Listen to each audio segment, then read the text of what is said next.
Donald Trump threatens to disrupt Bernie Sanders rallies, blames organized thugs for protests. Republican presidential candidate Donald Trump is blaming Democratic rival Bernie Sanders for organizing people, many of whom he said were thugs, to go to his campaign events and spark protests, and has warned that his own supporters will show up at Sanders rallies. Bernie Sanders is lying when he says his disruptors aren't told to go to my events. Be careful, Bernie, or my supporters will go to yours. Trump wrote on Facebook on Sunday, following the cancellation of his rally Friday night in Chicago due to clashes between supporters and protesters affiliated with various groups, such as MoveOn.org, which organized its protest on Facebook. In a separate post, he added, "The organized group of people, many of them thugs, who shut down our First Amendment rights in Chicago, have totally energized America." The cancelled Chicago rally resulted in the arrest of 3 men and one 45-year-old woman, the Chicago Police Department said on Saturday, and charged all 4 with participating in the disturbance. Fox News reported that Trump's rallies on Saturday in Ohio and Missouri were also met with protests and interruptions, with the billionaire businessman again pointing the finger at Sanders. "Send them back to Bernie," Trump shouted at yet another clash at his Illinois rally. What happened in Chicago was a setup.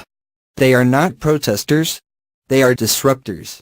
Sanders and fellow Democratic candidate Hillary Clinton have both rejected the blame for the violence at Trump's rallies, with Sanders urging Trump to get his supporters under control in a town hall meeting broadcast on CNN.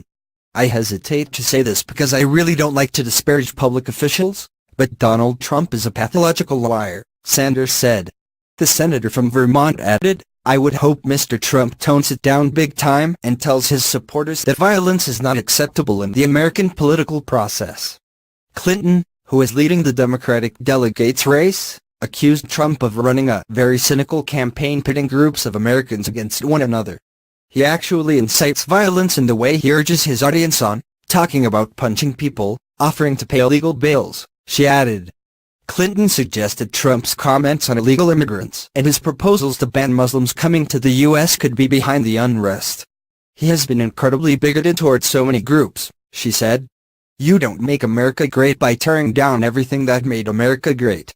MoveOn.org, a left-wing activist group started in part by George Soros, has said it supported University of Illinois at Chicago students and local organizers who gathered for a nonviolent protest outside of Trump's Chicago rally, but rejected blame for the clashes. "There's only one person to blame for the chaotic and often violent nature of Trump rallies, Donald J. Trump. This sort of violence does not happen at Sanders, Cruz, Clinton, Rubio, or Kasich events, despite the fact that there are often protests at their events," Ilya Shayman, executive director of MoveOn.org, said in a statement on Saturday.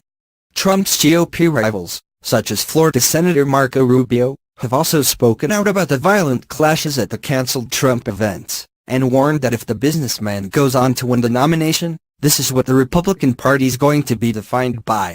"I think we also have to look at the rhetoric of the frontrunner in the presidential campaign," Rubio told reporters. "This is a man who in rallies has told his supporters to basically beat up the people who are in the crowd and he'll pay their legal fees. Someone who's basically encouraged the people in the audience to rough up anyone who stands up and says something he doesn't like." Rubio suggested that some of the people at the protests have been paid, but also said that the media bears some responsibility for the rising hostilities in the presidential race. For too long, those comments were ignored.